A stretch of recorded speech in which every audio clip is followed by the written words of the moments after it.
I'm in conversations and I'm like, what the hell are we talking about? Or by the end of the conversation, I'm like, could we have just said this?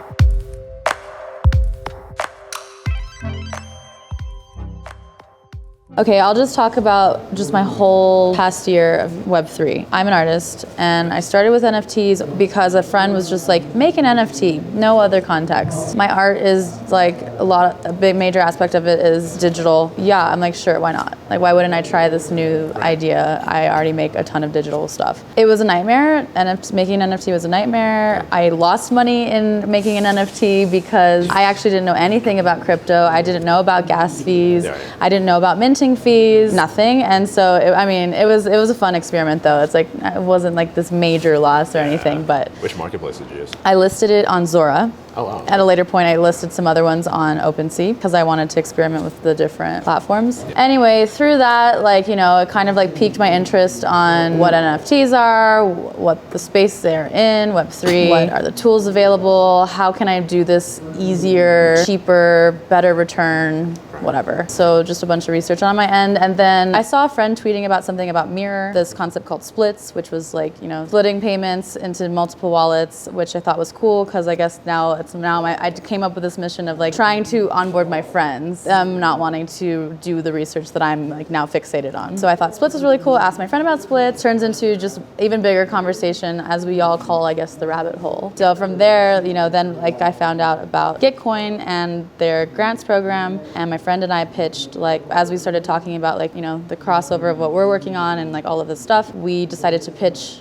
a grant on Gitcoin. From that, I ended up being able to work in the DAO of Gitcoin. My whole thing was I thought I was gonna be making art and creating things, and then just somehow now I'm in the DAO and I'm overseeing other projects and I'm working with a ton of people. I'm not used to working with a bunch of people. I'm used to working independently as an artist and freelance for additional work. I'm learning about coordination while coordinating, and I'm learning about Web3, and I'm learning about all of these tools that everyone's using as well as building, and wow, it's just been a lot. It's a whole very heavy kind of thing. I was really glad you mentioned splits because that's easily one of my favorite things about this space, and it's super underrated. And it's so useful. You could literally, I think a lot about using splits for DAOs and donate money or fund something to one DAO and then connect more splits together and fund hundreds of DAOs at once, which would be insane. And definitely doable. Gyps is awesome too. I think it's cool because I feel a lot of my whole mission and just what keeps me motivated and engaging with things is just being able to help other people. Like I said, I was okay, splits is really cool because potentially I could be working, making money, and then just splitting stuff off to friends who, when they're ready to take the plunge, it'll be there, or even family members. And I'm not gonna shill Gitcoin so hard, but I'm just such a big fan. The whole ethos is just retroactively paying people and then setting the standard of paying people who are not initially paid in the beginning for things, and creating public goods and building together to create a better future for people. So I'm just this is amazing. I was kind of in disbelief because I'm I can't believe there's people coming from entertainment and music stuff. I felt at some point it's kind of intention of everyone. So then I just felt a little bit isolated at times. And then so far from my experience, it's a lot of people just helping people, which is so cool. Yeah, that's easily the most amazing, the most incredible thing to watch happen in real time. And it's people who are focused on that, it's so vastly different from anything we've seen before. And it's just going to continue in that way, which is wonderful to see. So, I want to know about your background. Actually, I run the Caribbean Blockchain Alliance. We're a nonprofit focused on blockchain adoption in the Caribbean, mainly through education and public policy. I've been doing that since end of 2016. And then outside of that, because I've mostly been focused on the infrastructure side and the currency side, because the needs of the Caribbean are just pretty different from a lot of other places like the US, UK, etc. So I fell into Web3 proper during DeFi summer. I played around with DeFi summer. Gas was too high, so I stopped. And then I fell into NFTs because a good friend of mine told me to, just to start collecting. Started doing that August and September of 2020, and that's been a wild ride. And then in March 2021, I helped some friends start Her Story DAO, which is a collector DAO focused on Black women artists and collecting art from Black women. From that, it just was helping other artists form DAOs, and then falling into the DAOist, where I'm working with this guy, and it's been an amazing experience. It's been a really cool journey, and I'm just really happy to be a part of all of this. Yeah. The very beginning of all of this. Right. It just became real. For me, it's unreal to see all the attention. I think I'm talking kind of loud just because I know I'm far away from the mic. For us, it happened pushing for this for the last like 3-4 years. We had this very rudimentary. What if you put your chair right here? You like bossing me around, don't you? No. Yeah, like shit didn't work. Or it worked really badly. But all the human things that were there for those were already there. But now our things are working more and they have better reach, and we're about to have this ridiculous influx of attention that's going to be both good and bad. I guess the Coordination Junkies mission thing is to just to put out there like the people who have actually been living it, Yeah. talking about it in a candid way, just an attempt at a shield against the bullshit that are going to come trying to hijack the term or the promises. This idea of like a professional wonderland, Disney, when they're like, hey, looked at your Discord, retroactively distribute something to me. That's not how it works, right? Yeah. Basically, it's an ethnography of DAO folk. And it is addictive because once you see what can be coordinated, what type of collaborative massive action can be created just because people are open and willing to take action and relate and see what happens. I mean, I've never seen any other situation in the world where a meme can go to a fact all by itself in a month or two. Like the Taoist is nothing, but it is such a thing now because people decided so. The power of lore in the narrative. It's a double edge there. It can and is misused or used in a way to, I don't know, extract. It's almost like everything moves so fast in this space that if you try to really understand your deeper why or truly decide what should be done, you're going to end up missing every boat because it's so fast. Some sense, I think I'm so tired that I'm lost for words. I think my intuition is that you need to act on intuition. And the only crime is to be mild and lacking imagination. Yeah. Absolutely. Yeah. And people are trying to time it. It's like, oh yeah, no, because this is going to be the next big thing and I'm going to be there. I mean, we were talking about this the other day, though. It's just about diving in. It's just like gaining some context. Like at some point, you can listen to as many podcasts as there are available, but it's all about joining and engaging. And the space rewards you for participating in a lot of different ways, like financially and like spiritually. If you don't dive in, it's just massive. It's definitely something that's just worth doing. I really wish like we could just get more people in. Maybe not all at once, but there's so many people who would find a lot of even just stability in the space, and of course happiness, and of course like so many other things. Brittney's work, I really haven't seen it. Very ironic. I don't know how to put it, but it's like just. I don't even know what you're referencing. Your website, your. My online presence. All of it is sassy as fuck. Okay, that's all. I was looking for a better adjective. A lot of the work is making fun of presumptuous shit. Anything that tries to be more than what it is. And I don't know, it just feels like hipster irony through and through. I'm interested in humor like as connection, as a way to connect with people, to lower the barrier. What I like about Web3 too is also that it's very like meme focused. Like people appreciate memes and I like it in this way that it's like not pretentious. The tech industry can be like old tech can be like really like intense and like the vibe is just like really professional. I really like this new Web3 space. Like everyone seems to have a sense of humor and is willing to just be like human about things. So that's definitely just like way that I like, you know, approach things too. Also, everything can be simplified. I'm not a developer, so I don't have all this like technical vocabulary. And even in my like experience so far has been a lot of like learning what the jargon is and what everything means. And even still I'm in conversations and I'm like, what the hell are we talking about? Or by the end of the conversation, I'm like, could we have just said this? And then it was like, oh yeah. And then, okay, I mean, it's cool to see other people think in these other ways, but I just definitely am like a little bit more simple-minded, and so, you know. Simple-mindedness is good. I think it's helpful. People like us that are capable of getting all of that complexity into a more simple-minded, but I actually am uncomfortable with that being perceived as a bad thing. Right. Because the price of simplicity is everything you've got. Right. That's a sentence I've been saying many, many years. People like us who using different narrative and sensorial devices, mimetic strategies, get these fucking complex shit into something that's wham, bam, you got it. It's going to be like the next wave of very valuable people in the space. Shitposting, even just as a subset, is so important to the space. Yeah. And it's such a valuable piece of it. And people on the outside see it and like, what is wrong with these people? Because of course their memes Web2 memes are not of that ilk. It's very different. So they see us and they think we're crazy, but we're actually, this is how we build. This is how we bring people in. It's weird. I couldn't really explain why. YouTube probably could, but it's amazing. It's like I said, it's like it's not pretentious, which makes people more comfortable and feel more safe. It's accessibility and that it is simplified. There's a layer of humor to it, so another like comfort level. It's like, okay, if I can be chill and funny about this, then I want to engage with it. Where if we're gonna put out like a PDF, all of this text, like, you know, damn.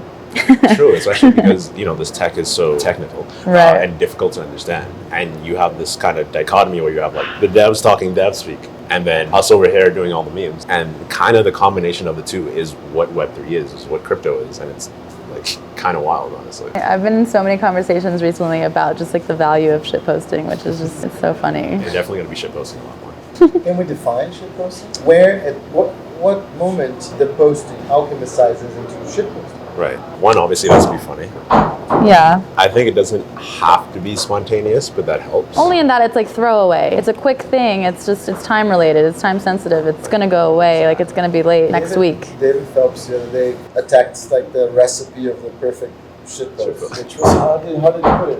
It has to be mildly correct, but wrong enough to invite correction. Yeah. But it's a beautiful breakdown of his. Yeah, and that's how engagement happens, and that's how he's able to corral so many people under one thing. Yeah, but I also feel that we're being a little bit loose with the definition of shitposting. Yeah. There is the actual shitposting of Web3 is people like deliberately trying to piss each other off, or psyoping other projects, or actually being playfully malevolent in their expression to get a rise and see if it makes waves. Yeah. And I think that is actually a very important part of Web3 as well. You have the good actors, the bad actors. I feel like if anything, to connect those two, it's just disruptive. And disruptive doesn't have to be bad. But it's like you're saying the formula. It's like the formula of like it can be defined further. One of the people that we invited to have conversations with is probably not going to show up and has better shit to do. But I mean, says your expression the closest you come to pissing off 49% of the audience, the more successful you are.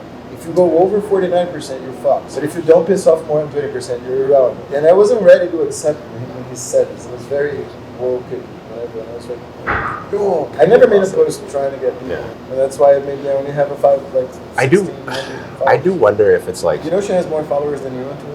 dope, as you should. Like I'm gonna follow you right now. If I made a Web3 account though, yeah. 5 people, but it doesn't matter. It would be lower, but I mean, I'm interested in staying in the space, and what you're saying, what like kept me involved is just like my own intrigue and interest in learning. Like I said, the values that I've seen of the people that I work with align exactly with what I want, and that we're creating a better future for everyone. Like why wouldn't I stick around and figure it out? Yeah. There's so much potential and there's so many things being built, and it's such an interesting creative space. Like I always like think about like going back to school, because I'm like I want to be in like critical creative environment, asking questions and doing all this, and this is fully satisfying it. I've kind of like put aside my own art practice to participate in Web3, which isn't like a bad thing because I feel very fulfilled so far in it, and I'm still trying to figure out what it means to incorporate more artists into it. Artist is a word that it's almost as useless as the word down. Yeah, I mean, but at the same time too, in my own experience, also good to identify with it, because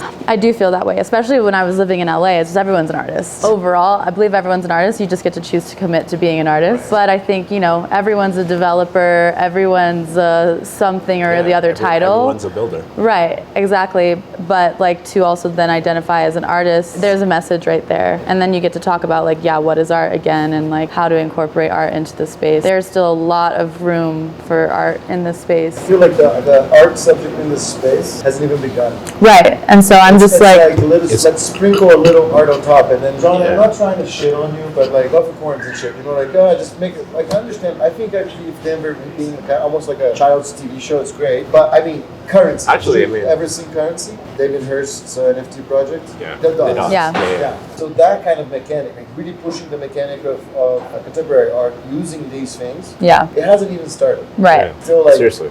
very basic. People still figuring it out. If only somebody made an art residency to bring crypto and creatives together. If only. I know. Well, this is the thing too. It's like, just talking about the title of artist again, it's like, I guess like what even my role right now is in the DAO is somewhat of a project manager, which is not something I ever thought of myself. I don't want to erase artists from like my identity. Right. Because I think it's... I did it. I let it happen. To yourself? Yeah.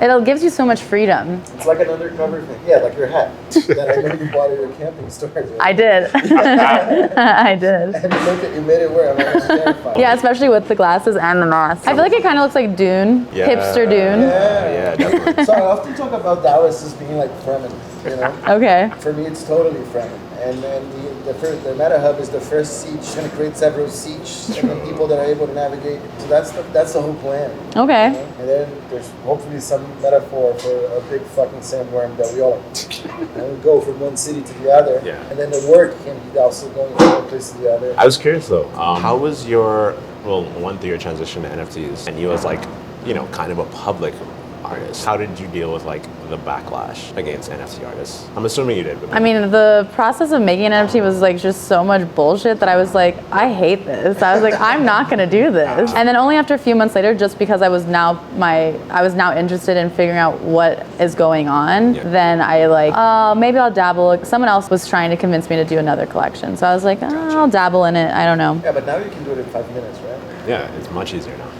No, what I mean is like, because you try to learn everything at the same time. Gas, wallet, meta, transaction. Yeah. So if you pile up that complexity with the financial unsafety of making a wrong decision, which is what I'm living right now with our custom NFT deployer for governance and Dawn. Yeah.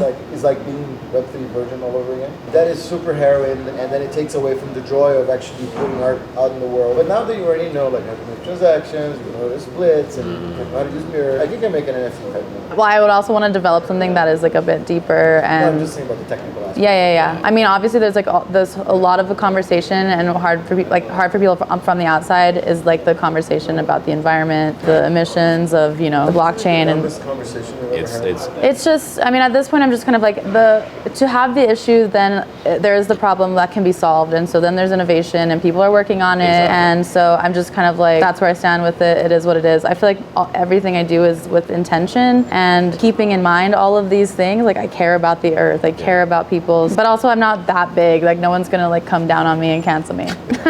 So like I'm okay, and I can defend my case. So I just like don't care. Exactly. And that's important too. So many different conversations. It is straight up propaganda at this point. Like it's intentionally trying to push people away from the space. But it's just been fascinating to see. I mean, I also just like, because I also just love the internet, I'm like, if we're building to Web3, I need to get on board. Like, hello, I'm not gonna get left behind over here. People apparently are perfectly fine being left behind. No, I'm like, we gotta bring them in. We do have to bring them in. get a little lasso and pull them over. But we can't force them, Yeah. Unfortunately. We can just make things easier, which a lot of is like what people are doing. Right. Yeah, so one of the things I feel is like there's so many predators, like narrative predators. I would bring people in one at a time and very carefully because this massive inflow, I feel like the metaphor in my head, I imagine how it was traveling from city to city in medieval times. And I was like, you're just a family just walking around, and then came like this band of raiders just like, take your shit.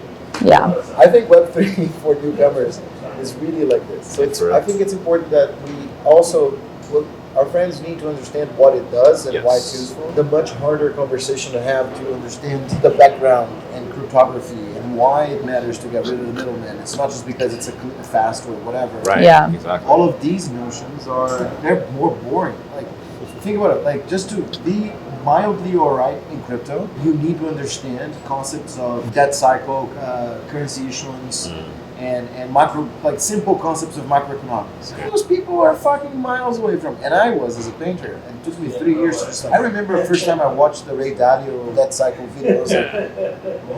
Yeah. And I just kept like, I watch it. Nowadays I can manipulate these topics, but I mean, I'm still in my first year, so I'm like still in a research phase. I think it's 10 years of LA. She knows how to act cool. And like I'm not acting. What I mean is you do not transpire a sense of overwhelm at this point, which I do all the time, and I don't mind. We're doing it now. Junkie? We're all junkies. Coordination junkies. Oh, here comes the catchphrase.